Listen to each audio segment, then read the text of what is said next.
Good evening, everybody, and welcome to Level Up Live, the new show here on the Warrior Healing Network, your home for life hacks, life lessons, building a better you, and all things positive. I'm your host, Rob Robertson. Some of you may remember seeing me on the show here for the veteran owned business uh, video spotlight that they do on Thursday nights with Robert and Eric talking about my two local businesses. My Warrior Ethos and the bed and breakfast I have over in Tombstone, the Dragons Keep Inn Store and more. And I had been talking to the folks here at Warrior Healing Center about doing a show on life coaching and just talking about some positive things and maybe some tricks and tips to help you get through your life, make things a little easier on you. So that's what this show is going to be about. Right now, I'm looking at doing it once a month, the third Tuesday of every month, and just coming on here and talking to you. And just telling you, this week I'm going to start off with my story, but over the weeks to come, we'll be talking about a lot of different things, and I'm hoping to get some guests in here as time goes by. Some people that deal with finances, nutrition, and just different life things to try to help give you some information, some useful information to help make your life a lot easier. My Warrior Ethos, my business, one of the businesses I have is a life coaching business. I like to call it a life accountability business, or more being an accountability coach. What I like to do with that is whenever I sit down with somebody new, is let me start by saying with this, I'm not a guru, as Tony Robbins would say. Basically, what I have is I have some tips and some thoughts and some things that have worked for me in the past that I want to share. Whenever I do sit down with somebody new, my job is not really to tell them what to do or which path to take. It's just help them develop their plan and then hold them accountable to that plan. So that's what I do with that. And one of the first things I ask them whenever we sit down is, what's your why? Why do you get out of bed every morning? Why do you show up at work? Why do you spend time with your family? What are the things that you're doing? What's your why? And it's different for everybody. And so before we kind of cross that bridge and talk a little bit more about maybe what your why is, what I'd like to do is share a little bit about what my background is and what my story is. And I'll start off with my military experience because I think that's really where my story truly begins. So we're going to go back to 1991, December. I reported on board the USS Louisville, SSN 724, a nuclear fast attack submarine stationed in San Diego. Many people have asked me over the years what was it like to be on a submarine. My father, who went out and rode with us one time, said it was like being on an airplane with no windows, and that's probably a pretty apt analysis on what it's like to be on one. Uh, it was the ride of a lifetime, I can tell you that. It was the adventure of a lifetime being on board a submarine. Um, but I was only there for 6 years. I got down to 96 when it was time for my time to get out. I'd been in since 90. I went through school and everything to be a sonar technician, which is the guy that listens to sound in the water and tells them what he thinks it is.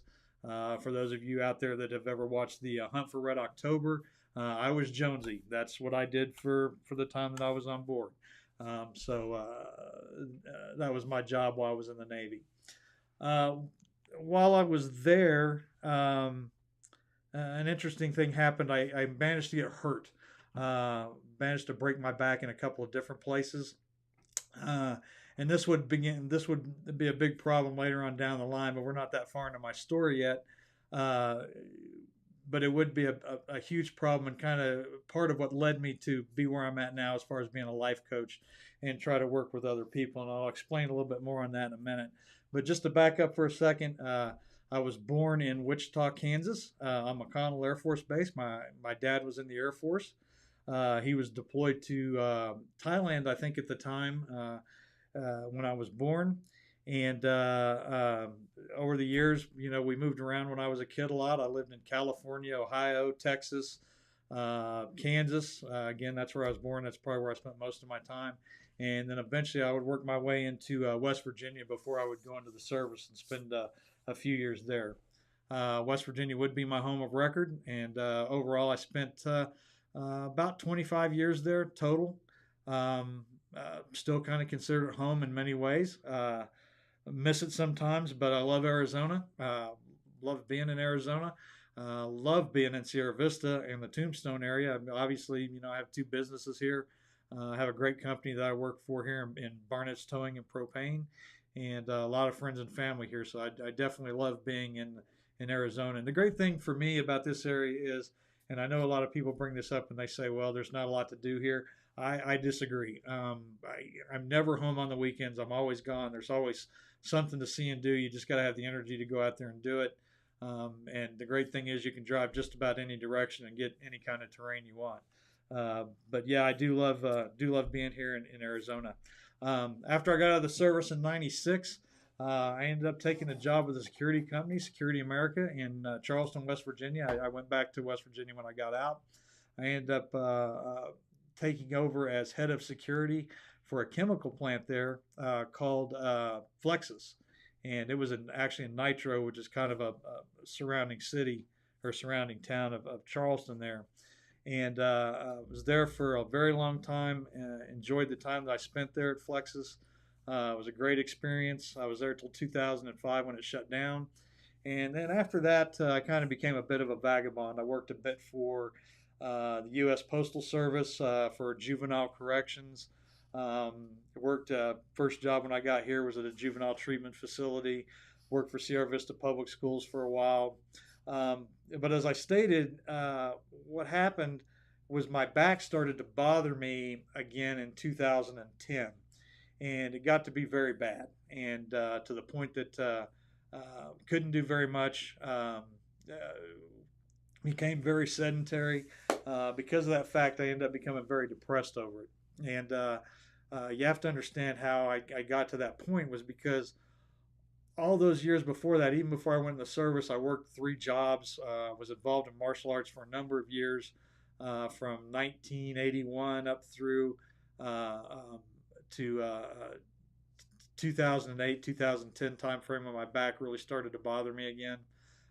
Had a number of students I taught over the years, a number of people that I worked with. Was a first aid CPR instructor for the American Red Cross. Was a basketball coach for my daughter for a number of years. So I was always doing something. I was always involved in something. And one thing I think is true of veterans in particular is we tend to be very outgoing people. We tend to be people that want to be involved and want to work, and we have a lot of high energy. And I would class us as type A personalities. Either when you go in or after you come out, definitely for sure that you're kind of a leader and a hard charger generally. And I was kind of that way a little bit before I went in, but definitely whenever I came out, I was always looking to be involved in something and do something and always working to be a positive person and a positive impact on others. And anyway, 2010 rolls around, my back gets bad.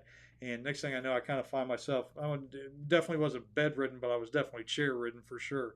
I found myself where I couldn't walk for very long. I couldn't stand for very long. Couldn't do anything for any long periods of time. Couldn't lift anything. And it went on for quite some time.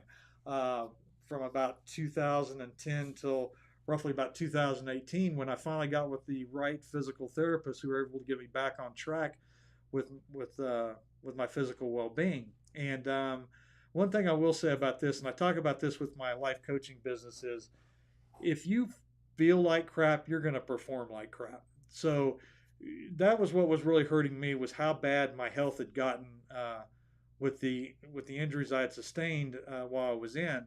And it ended up that I was by the time I got through done putting through my package with the VA and working with the DAV, I ended up being an 80% disabled vet, and that's where my level is at right now. And I still have my days where my back will bother me, my depression will get the better end of me. It's an ongoing battle with it, but I'm winning more days than I'm losing, that's for sure.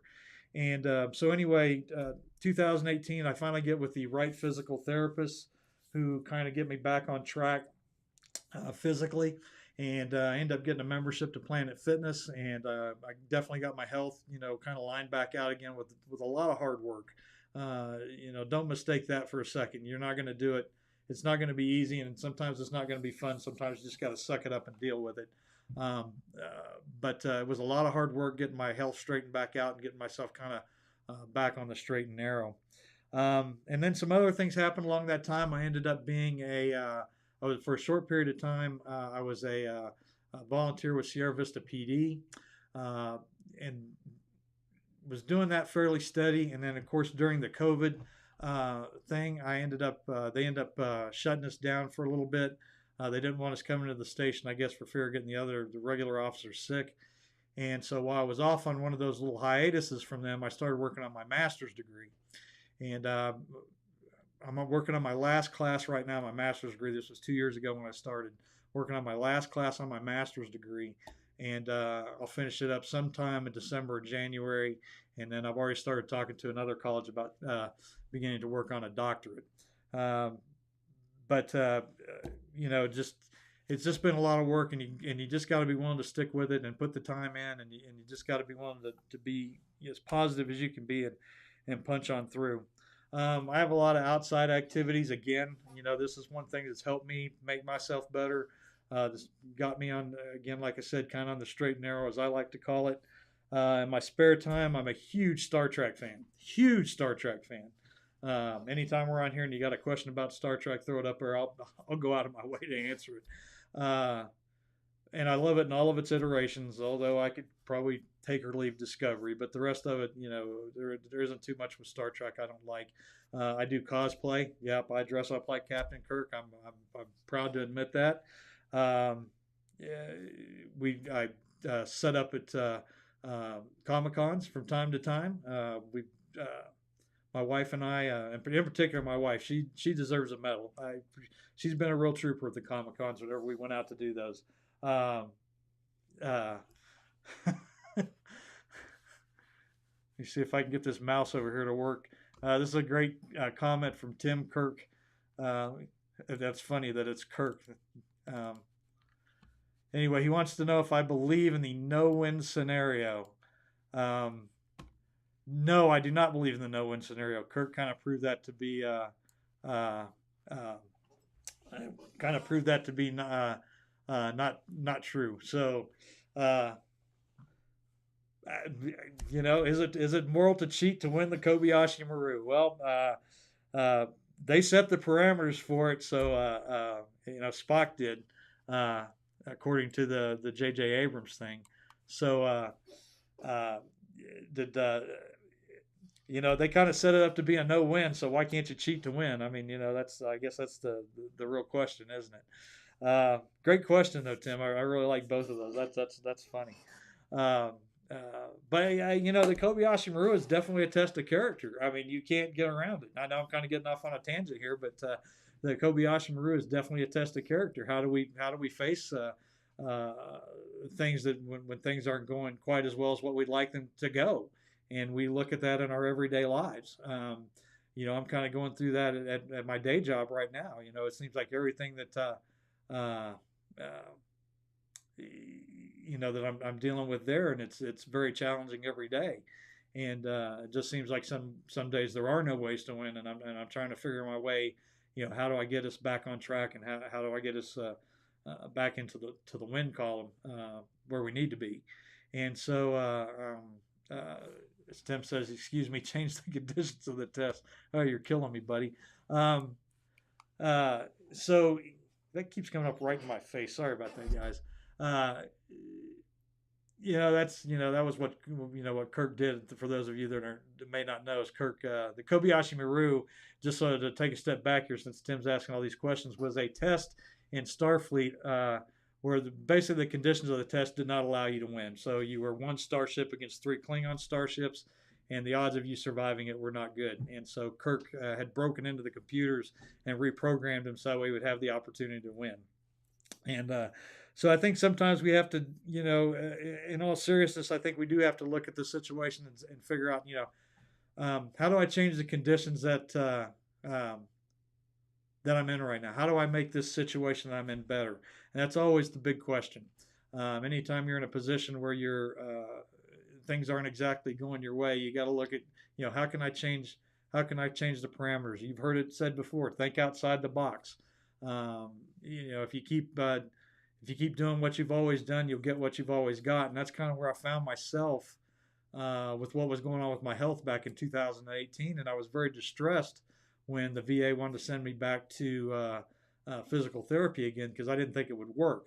But I got with physical therapists that did therapy in a different manner. So always before with the physical therapist that I had, they always wanted to treat my back.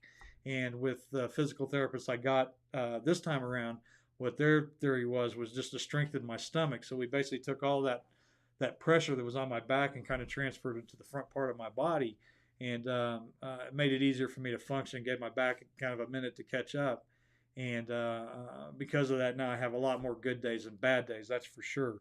Like I said, I still have my days where my back will go sideways on me, and I'll wind up down for a day or two. But also, then again, too.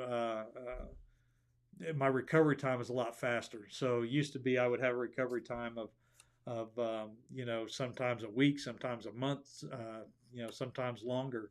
And now it is if I have a bad day, usually it's that day, and then I'm pretty well back on my feet and back to doing what I need to do within the week, certainly at worst. Like I said, I was involved in martial arts for a number of years. Started in 1981, and this is going to be a whole story I'm going to say for another episode of Level Up Live because there's really a whole story there. I was the Karate Kid before Ralph Macchio ever came along, so like I said, there's a whole story there that I'll get into. But I taught for a number of years. One of the things I did when I was in the Navy, I taught a lot of the guys that were on board my command there at the USS Louisville. Had a pretty good following there. At one point, I had probably most of the boat coming. But then, just like anything else, once they figured out I was serious, that pretty well weeded out the wheat from the chaff, as they say, and it whittled down to I had about 10 or 12 that were pretty steady with me while I was doing that.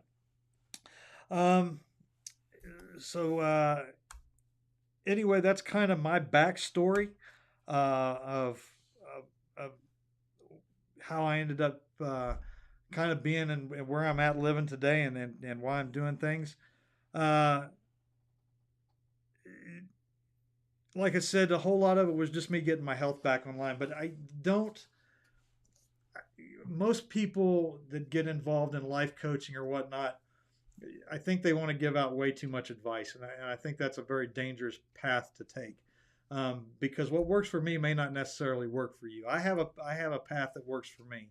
And whenever I'm doing this, I like to try to work with people and try to help them determine what their path is. So earlier we were talking about, well, what's your why? Well, whenever I first got out of the service, obviously my first why was trying to get something set up post service in my civilian life, and I had a newborn daughter at the time, so she was a why. And then a few years later, me and my first wife, we had split, and my next why became college. I went back to college in 2003, got my bachelor's degree. That was my why for a while, and then to coaching basketball for my daughter. That was my why for a while. So your why can change over time. You reassess where you're at and what you're doing, and maybe what you want to accomplish, and your why changes. For me right now, my why is trying to make Barnett Sewing and Propane the top provider of those two services. That's a large part of my why. Another why I have right now is finishing that master's degree and getting onto my doctorate. That's another why. A couple of my other whys that I got going on, obviously, are my private businesses that I have going on that are separate from my day job. I want those to work. Another thing that I do, Coach East County Sci-Fi and Beyond, which is a group that I started back in 2016. It used to be called USS Coyote. We were just strictly a Star Trek club, but then we decided to branch out here about a year ago. My wife and I sat down and talked about it, and we wanted to open up so that way every genre would have something to come to.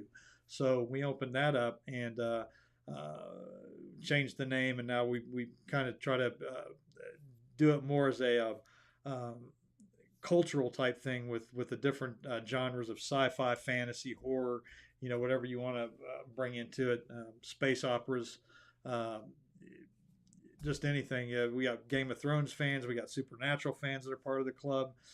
We got Mandalorian fans, Star Wars fans, Harry Potter fans. So those, again, that's another why that I have, that I get up and do things. So you got to have a why if you want to be positive and you want to keep moving forward. You got to have something take to focus your energy and focus your positivity on. Between 2010 and 2018, I lost that, and I really didn't have a why there for a very long period of time. In about 2016, I started two chess clubs. I started one where I was working at Joyce Clark Middle School as a chess coach there, and I was also doing one for the public library here in Sierra Vista. And both of those were really good catalysts for getting me back on track. Of course, we had the sci-fi club that was just kind of getting started, but it gave me something to kind of focus my energies on, and also got me back into those things that I had learned while I was in the service to use as far as time management, my organizational skills, getting those back on track again, getting how I dealt with people back on track again, because I think my social skills between about 2010 and 2016 took a real hit because I wasn't a very social person. You know, most of the time I would work Monday through Friday, and then Friday to Sunday was nothing but pain management, so I could go back to work on Monday, to be perfectly honest. And that's not a good way to live. That's not a good way to live for anybody. And you can't stay down that road forever. It's not healthy. And one of the things I've learned in all this is that the human body was designed to be in motion. Okay, so the question is, so what's that motion, or what do you want that motion to be? Well, I can't tell you for you what that motion is going to be. All I can tell you what it is for me. But if you're just sitting at home doing nothing, it's just not a healthy way to be. And so you got to find something that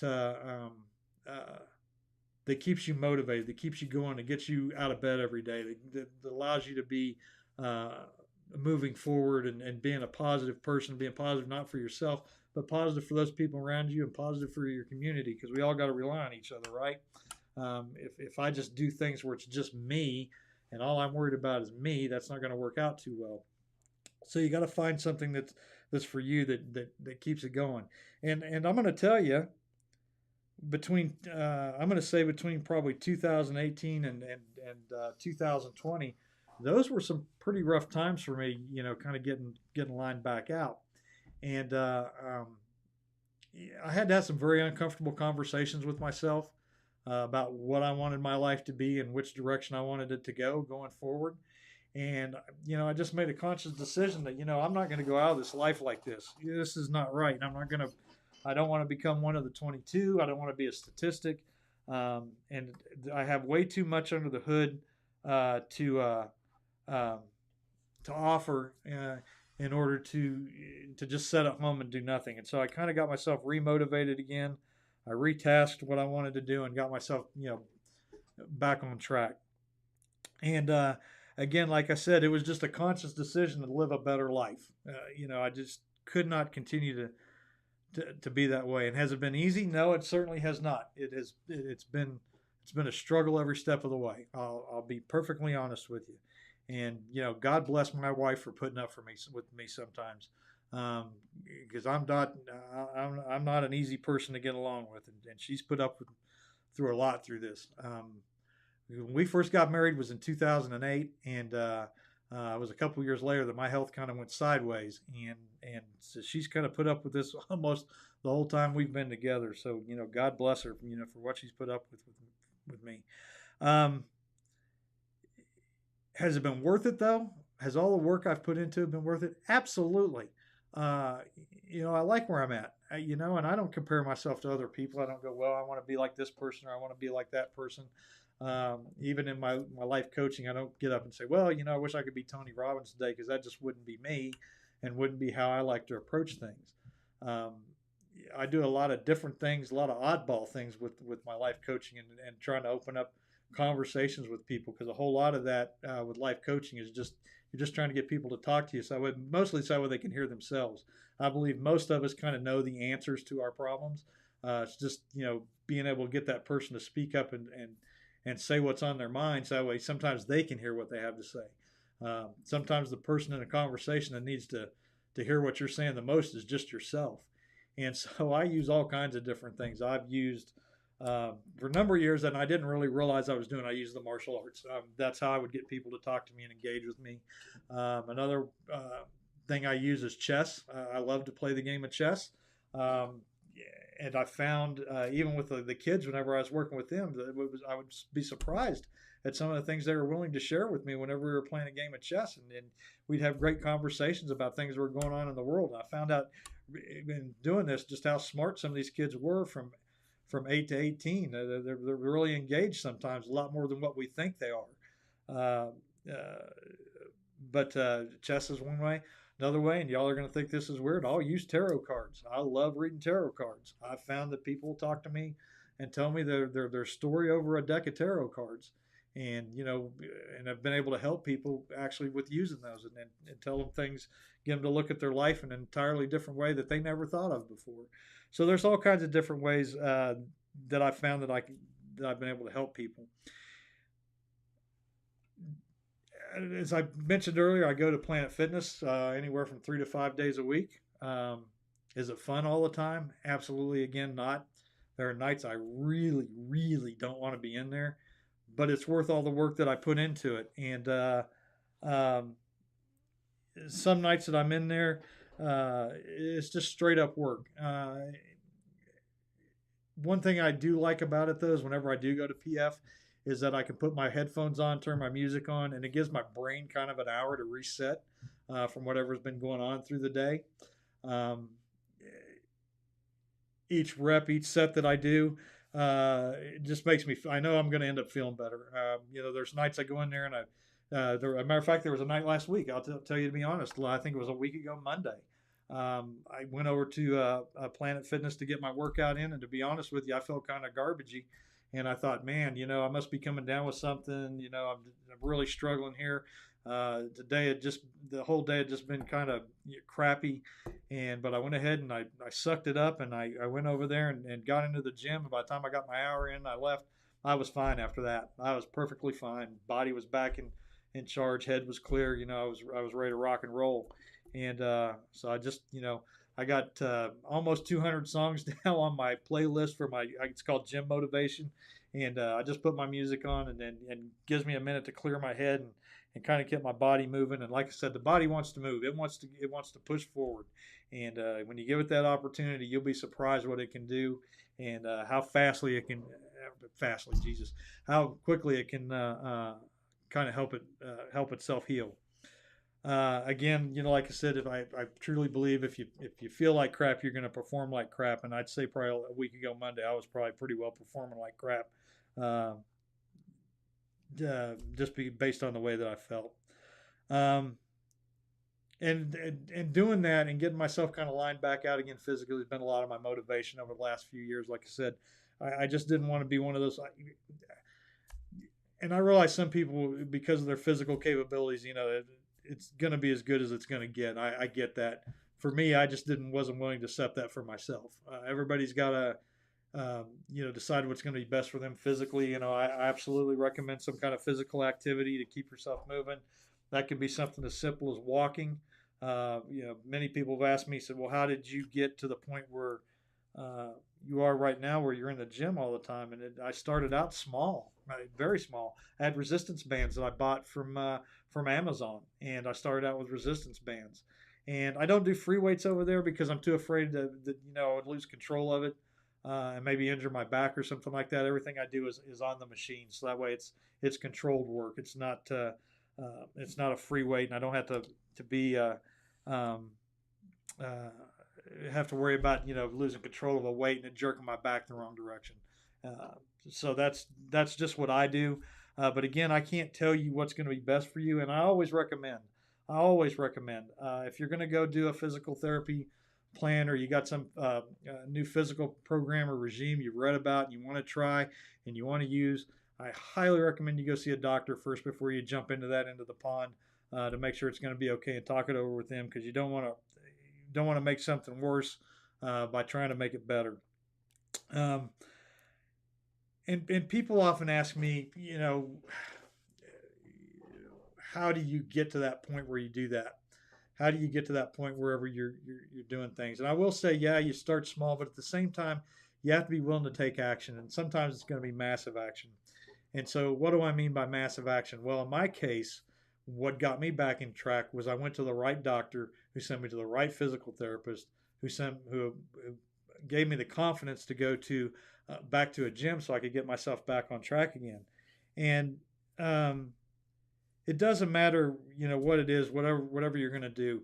You have to be willing to take the action to do it. Whether it's going to be a workout routine, you want to go on a clean diet, you want to fix your home life, you want to work on your spiritual life, you want to work on your work life, you want to work on your education, whatever it is, you just have to be willing to take that action and push yourself to go do it. Now, saying you want to take massive action, well, that may mean several different steps along and through there, but you could start small with something like, say you want to start a new workout program, but man, it just, it's tough to do that. And I remember back whenever I first started with mine, I was working out 15, 20 minutes at a time. I could do what I needed to do with the resistance bands for what the physical therapist wanted me to do in about 20 minutes.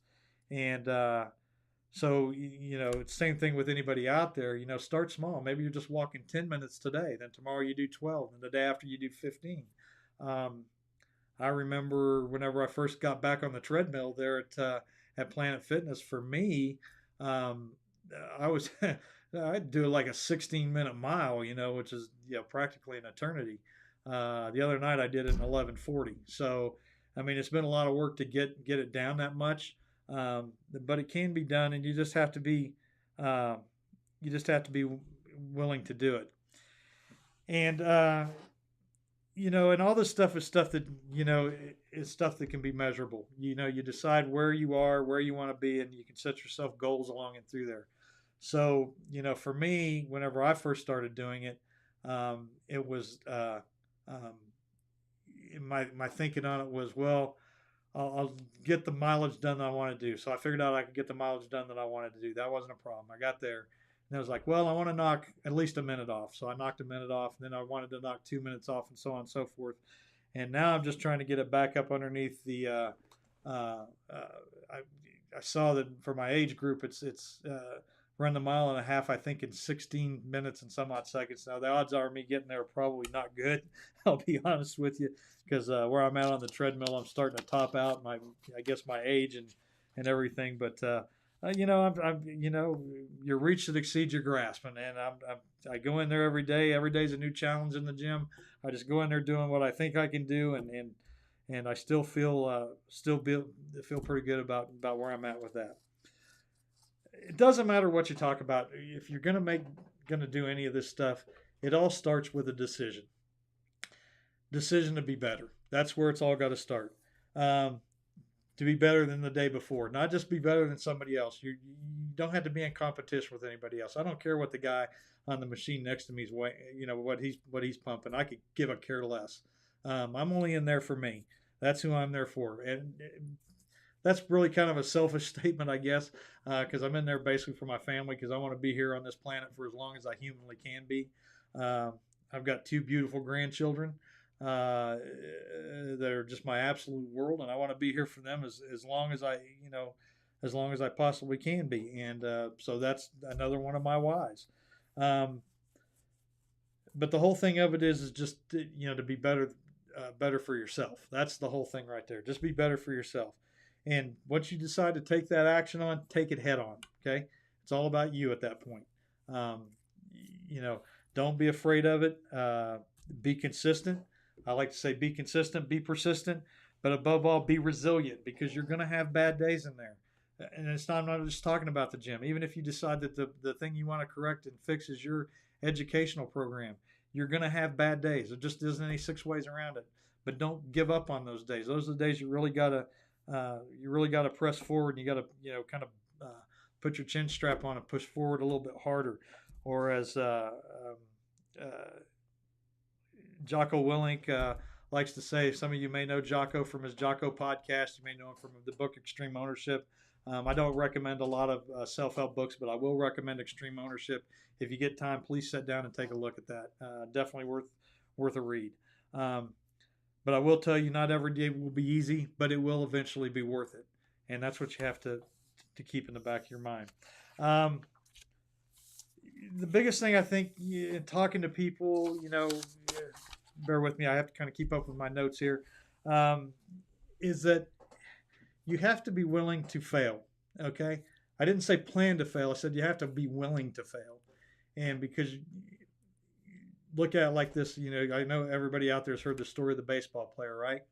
Um, that he strikes out 7 times out of every 10. But if you strike out 7 times out of every 10, that means you're a 300 baseball hitter, and you're probably going to be making $250 million over the next 10 years. So you have to be willing to put yourself out there. And again, you got to set goals for yourself. Where do you want to be? Where do you see yourself being at? What next step do you want to take? And like I said, you start small and you build. Everybody forgets that a lot of these people that are really famous and have become tremendous successes over the years. I'll throw 2 of them out there to me that are really big: Bill Gates and Elon Musk. So, and I don't really, I'm not going to get into a discussion about Bill Gates and his politics, but I will say that Bill Gates started Microsoft in his garage. It's the biggest, computer software company on the face of the planet now. And the guy started off in his garage. He started small, and look what he's built over time. And it's, it takes time to get there. And, he was a guy who had a vision, and look what it's turned into. I did a paper on him and Microsoft when I first started my master's degree program. I was just absolutely impressed with the way they run their company and the way they do things. And you have to realize with him, he started all this back when he was like 17 years old, when most kids his age were working in fast food. He had a vision for something bigger. And, whatever you want to do, whatever it is, have a vision, figure out where you want to be at, set that goal in your mind. And, people will tell you, well, you need to look before you leap on anything. I prefer what Stephen R. Covey said, is to begin with the end in mind. So figure out where you want to be at, and then figure out the roadmap to how you're going to get there. Elon Musk and his brother basically lived in their office. They didn't have an apartment. They basically lived in their office, and they would code all night because they only had one computer between the 2 of them, and then they would sleep during the day in their office, so that way the website could be up for them to take business. So again, it was a matter of both of those people. They took different types of massive action in order to get themselves going, and that's what you have to be willing to do. And again, begin with that end in mind. Figure out where do you want to go? What do you want to be? And that's not age restricted. I'm 57 years old, and I'm working on my master's degree, and I'm getting ready to start my doctorate, and I'm not going to finish it probably till I'm at least 60. But I have no plans to stop. I'm going to keep pressing forward because that's what I do. And you can't have fear of failure. That's what a lot of people have. They have fear of failure. So what if you go out and fail? Okay, plenty of people failed. Remember, what was it? Albert Einstein, not Albert Einstein. It was, Alexander Graham Bell? Whenever he asked about inventing the telephone, or the light bulb, one of the two. Somebody asked him, he failed 1,000 times. He said, no, he found 999 ways not to build a light bulb. So, failure is just a part of life.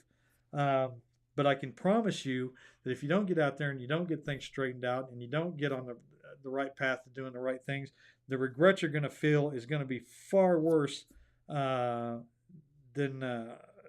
if you don't try to do something. And like I said, here I am at 57 years old, and I realize most people my age are probably focused on retirement. I'm just not that guy. My focus is on the future and what I'm going to be doing tomorrow and next week and next year and 10 years down the road, as far as what I can do to help others and to help myself and help my family, and hopefully be a real role model for my grandchildren. I got a ton of failures, but I also have a ton of successes. And, I've made my share of mistakes.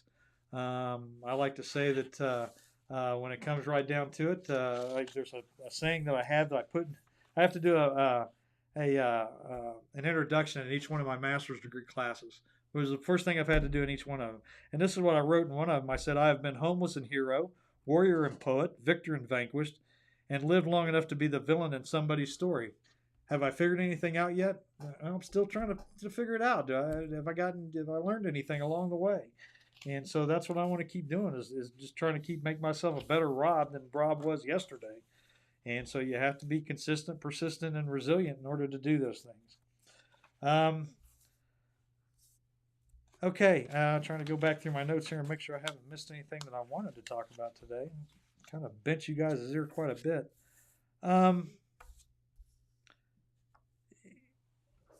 Like I said, I've had a ton of successes. I can honestly look back now, and this will be my third college degree when I finish my master's. Got qualified in submarines. I got a fourth degree on the horizon with this, with looking at my doctorate. And am I going to have more failures along the way? You bet I am. There's still going to be more. I'm not a perfect person, and I'm going to trip over my own feet, and I'm going to make mistakes, and there's going to be things that I'm going to have to learn to do better. And I can still be a better person every day.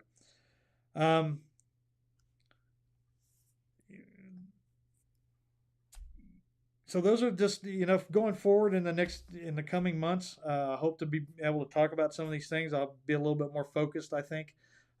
This week I just wanted to kind of introduce myself and talk a little bit about my backstory and tell you a little bit about how I view things.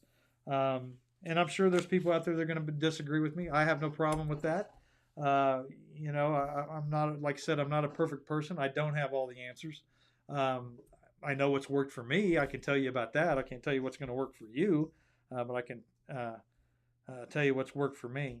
And to close up today, and I'm going to try each time to keep this to right around 45 minutes to an hour. I would say this: if you do have some questions you want to ask me or something that's on your mind that you want to bring up, you can get a hold of me through my email address at mywarriorethosaz@gmail.com. That's mywarriorethosaz@gmail.com. You can email me there and ask me questions. If there's some topic you want to see me hit, please let me know. And, I can take a look at bringing that topic out, and we can discuss it here on the show. Don't be afraid to shoot questions at me while you're watching. I'll answer them as best I can, or I'll get back with you as soon as possible.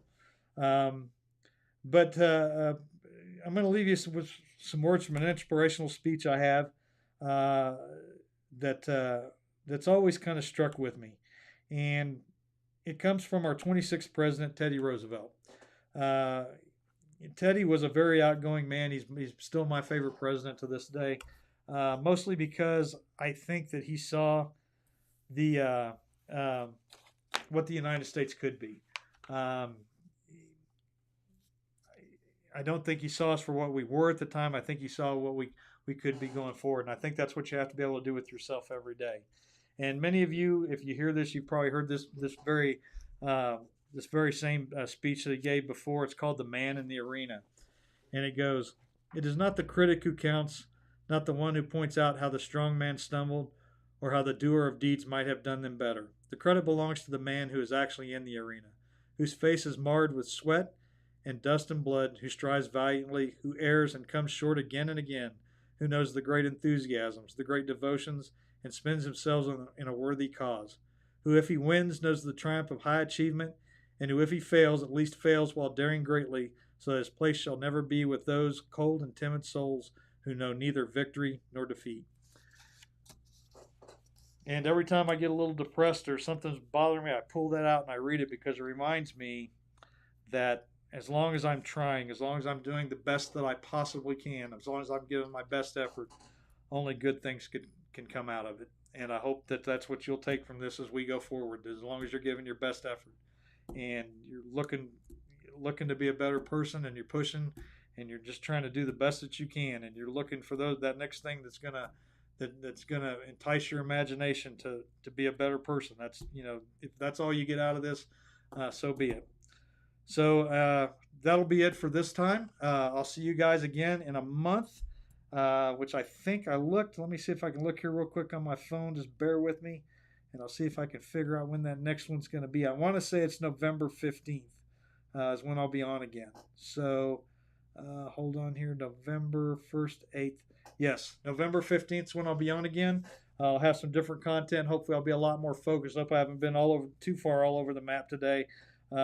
Just there's a lot on my mind I wanted to try to get out. a lot of information. And again, email me, mywarriorethosaz@gmail.com, mywarriorethosaz@gmail.com. And until the next time, dream big, dare to fail, fortune favors the bold. Have a good evening, folks.